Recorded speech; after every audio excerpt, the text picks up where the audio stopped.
اعوذ باللہ من الشیطان الرجیم، بسم اللہ الرحمن الرحیم۔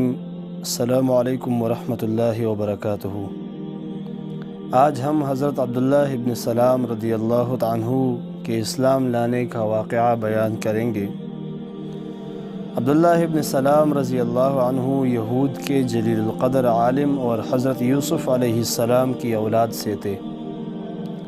ان کا اصل نام حسوین تھا اور وہ یہود بنو قنقاع سے تعلق رکھتے تھے۔ ایک دن انہوں نے رسول کریم صلی اللہ علیہ وآلہ وسلم کی یہ کلمات طیبات سنے: افشوا السلام واطعموا الطعام وصلوا الارحام وصلوا باللیل والناس نیام، کہ اپنے بیگانے سب کو سلام کیا کرو، بھوکوں محتاجوں کو کھانا کھلایا کرو اور خونی رشتوں کو جوڑے رکھو، قطع رحمی نہ کرو اور رات کو نماز پڑھو جب لوگ سو رہے ہو۔ یہ ہدایت آموز کلمات سن کر حضرت عبداللہ کا دل نوری ایمان سے جگمگا اٹھا۔ انہیں یقین ہو گیا کہ یہ وہی نبی آخر الزمان صلی اللہ علیہ وسلم ہے جن کی بعثت کی پیشن گوئی صحائف قدیمہ میں درج ہے۔ دوسرے روز رسول اکرم صلی اللہ علیہ وسلم کی خدمت میں حاضر ہوئے اور آپ صلی اللہ علیہ وسلم سے چند پیچیدہ مسائل دریافت کیے۔ حضور صلی اللہ علیہ وسلم نے ان کا اطمینان بخش جواب دیا تو عرض کیا: یا رسول اللہ صلی اللہ علیہ وسلم، میں شہادت دیتا ہوں کہ آپ صلی اللہ علیہ وسلم اللہ کے سچے رسول ہیں۔ حضور صلی اللہ علیہ وسلم نے ان کے قبول اسلام پر مسرت کا اظہار فرمایا اور ان کا اسلامی نام عبداللہ رضی اللہ عنہ رکھا۔ اب حضرت عبداللہ رضی اللہ عنہ نے عرض کی: یا رسول اللہ، میری قوم بڑی بدطینت ہے۔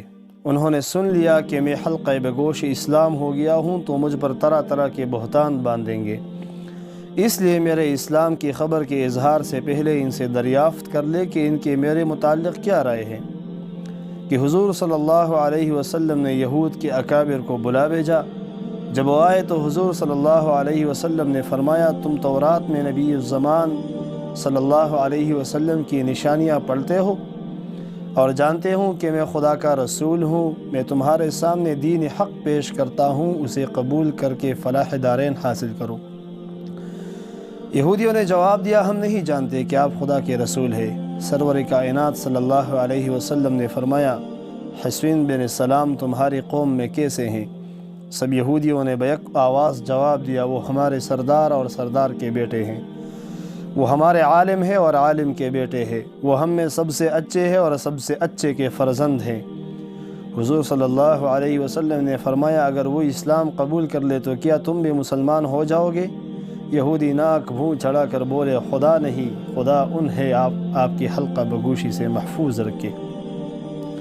ایسا ہونا ناممکن ہے۔ اب حضور صلی اللہ علیہ وسلم نے حضرت عبداللہ رضی اللہ تعالی عنہ بن سلام کو آنے کا حکم دیا۔ وہ کلمہ شہادت پڑھتے ہوئے باہر نکلے اور یہودیوں سے مخاطب ہو کر فرمایا: اے اعیان قوم، خدائے واحد سے ڈرو اور محمد صلی اللہ علیہ وسلم پر ایمان لاؤ، بلا شبہ وہ خدا کے سچے رسول ہیں۔